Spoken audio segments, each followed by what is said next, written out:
Jimmy Kimmel's indefinite suspension at the hands of the Trump administration has been so obvious, so egregious, and so blatantly censorious that a surprising number of prominent right-wingers, centrists, conservatives, Republicans, and even a couple of Fox News hosts have publicly acknowledged it to one extent or another, some even condemning it. But before we unpack all that, if you end up liking this video and you want to support the channel, please be sure to hit the like, subscribe, and alert bells before you go.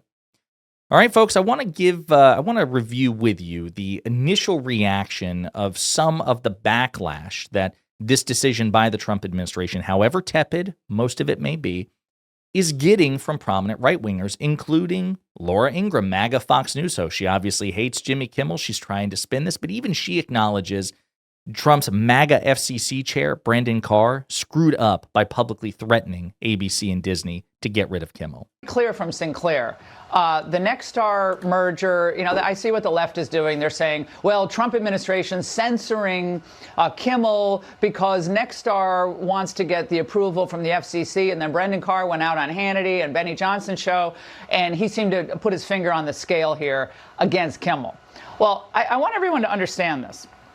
The 1934 Federal Communications Act does require, or allow, I should say, the government to cancel broadcast licenses for the old broadcast networks if they determine that the broadcast network fails to serve the public interest. So failure to serve the public interest is a grounds, and obviously extreme cases, for canceling or revoking a broadcast license. Now, that is a very extreme penalty. I personally think it would be best if Brendan Carr had just probably stayed off television yesterday and let the market do the work, because I think the market's becoming very efficient here with these far-left comedians. So I want you to see this. Obviously, she likes the decision. Obviously, she is personally okay with the idea of silencing liberal comedians. But even she has acknowledged the egregiousness, the blatant mobster tactics of Brendan Carr. For Laura Ingraham to say, yeah, he put his thumb on the scale, and yeah, he should have stayed off the air because he didn't let the markets do it, and understand how powerful that tacit concession is. She is acknowledging that it wasn't market forces, or at least purely market forces, that prompted Disney and ABC to make this decision. She is acknowledging that this was because the Trump administration orchestrated it, in whole or in part, and that is huge. For Laura Ingraham to have enough self-awareness to go, yeah, this was a bit too much. You probably should just shut up and let the market do it. That's an indictment of the Trump administration. And it's not just her. Brit Hume, legendary conservative Fox News legal analyst, or political analyst, I should say, he went to Twitter and said, the First Amendment does not protect performers like Jimmy Kimmel from being canceled by their private sector employers. But I would have liked the outcome a lot better if the chairman of the FCC had not involved himself in it. And again, is this as vociferous as either Hume or Ingraham would be if the shoe were on the other foot? No, because at the end of the day, they are hypocrites who grade Trump on a curve. But even here, we have flashes of enough principle for them to go, I hate Kimmel, I love Trump, and I love Republicans, and liberals suck, and so my default is like anything that bad that happens to them is good. And but this is obviously censorship. I mean, just massive concessions there. Glenn Greenwald, I had his Twitter page is brought up because I'm like, I haven't checked this since, late last night. He's all over, this guy is, he's been a defender of the Trump administration. He presents himself as a libertarian, obvious right-winger. But I will say this, he came down on this like a bag of bricks. I mean, just like enough with excuses, using the FCC to go after your political opponents is thug behavior, and a sane Congress wouldn't put up with it. He's just retweeting people left, right, and center. He's been debating people left, right, and center. He went after Piers Morgan here. I didn't see this. So Piers Morgan says Jimmy Kimmel lied about Charlie Kirk's assassin being MAGA. This caused understandable outrage all over America, prompted TV station owners to say they wouldn't do air with him, and now he's been suspended by his employers. Why is he being heralded as some kind of free speech martyr? Glenn Greenwald coming in. Because, Piers, it wasn't some autonomous decision by ABC or affiliates to remove him. The chair of the FCC explicitly threatened media outlets with reprisals if they didn't remove Kimmel. Kimmel may have deserved to be removed, but the state has no role in it. That is awesome, because Piers is definitely going to gloss over this. We'll probably talk about that in a separate video. Some shameless shit from Piers Morgan. And he's just going on. These articles quote the threats Brendan Carr made verbatim. You can go listen to the podcast where he made these explicit threats. I put the quotes in bright yellow to help you find them. He's just going on. Like, he was ranting about this nonstop. Good for him. Some highlights here. Brendan Carr, as FCC commissioner, vocally condemned Biden administration's pressure threats towards big tech and cable outlets to censor. Now, as FCC chair, he's threatened outlets to remove Kimmel, now praises Nexstar with a $6 billion pending merger for compliance. He told me this last year, and talking about the hypocrisy. He replied to Stephen Miller and says, credit for candor, at least, regarding the fact that the right is no longer pretending to believe in free speech or any other annoying legalities, like due process, written down on some stupid, irrelevant piece of parchment from like 1,000 years ago or whoever it was. This shouldn't be complicated or a difficult dichotomy to understand. Jimmy Kimmel is repulsive, but the state has no role in threatening companies to fire on-air voices it dislikes, or who the state believes is spreading disinformation, which is exactly what happened here. Again, ABC and its affiliates didn't just decide to remove Kimmel's show on their own volition or in response to public outcry. They did so after the FCC chair, who spent years under Biden denouncing such things, explicitly threatened companies if they didn't remove his show. Eric Nathan, I can't remember who he's with. Barstool Sports. This is good. Okay, so again, kind of like that bro podcaster conglomerate under Dave Portnoy. Kimmel's show was absolutely unwatchable trash, but you can be the most diehard conservative MAGA and still think this is overreach and pretty insane. Wish people didn't let political affiliation blur how bananas things are right now. Kudos to him. Jason Calacanis, who's part of the All In podcast, that big tech bro right-wing podcast that includes David Sachs, who's this unprincipled dipshit loser who's now like the AI czar in the Trump administration. Well, his co-host, Jason Calacanis, who's the most reasonable of the four by far, says interesting how similar the Biden and Trump administrations have turned out to be. Cancel culture, Orwellian censorship, never-ending wars, executive power overreach, out-of-control spending, and divisive partisanship. So again, you can see he's grading Trump on a curve by equating him to Biden, but at least he's calling it out. Eli Lake, I can't remember who he's with, too. The Free Press, okay, which is the Barry Weiss outfit, the enlightened centrist but skews to the right outfit. Let's separate two things. Jimmy Kimmel is an unfunny mediocrity, and his take on Charlie Kirk was tasteless, stupid, and factually vacant. At the same time, the chairman of the FCC should not be programming late-night television. That's a violation of the First Amendment. Michael Tracy, who, again, he's kind of like Glenn Greenwald to me. I've always, like, from my engagement of him and from my perception of him, he tends to be more on the right than the left, but I guess I would code him as libertarian. He was like Glenn Greenwald. He was all over the place ranting about this last night. I really dislike Jimmy Kimmel, but I absolutely hate mass hysteria and government-induced censorship of political speech. Unprecedented decision, meaning, quote, unprecedented exertion of government pressure by Brendan Carr to coerce a private entity into punishing a disfavored political speech. And again, he is mocking the Sinclair decision, which we discussed in our most recent video about this, giving the update, how they're effectively extorting Jimmy Kimmel. You better apologize, you better give a personal donation to the Kirk family, and you better donate meaningfully to Turning Point USA. Shocking. Nick Gillespie from Reason Magazine, again, another like right-wing libertarian. Free speech dies in cowardice. ABC has caved under pressure from Trump and the FCC. Not good. Matt Kibb, see the National Review. No, he's also the Blaze TV. This was surprising. Blaze TV. Unpopular opinion. The FCC should have stayed out of it and let Jimmy Kimmel's awfully unfunny show die on its own. The precedent will be turned back on conservatives tenfold by a future Democrat. And that is something that people should be worried about. And quite frankly, Democrats should also make elected Republicans concerned about that as too. Hey, stop this now. Otherwise, it's just going to be tit for tat until the heat death of the universe, right? Isaac Shore from Mediaite, conservative. He says, Kimmel's an awful person. If government pressure led to the suspension of his show, that's very, very bad. Otherwise, it's good because he's bad at his job and makes other people worse.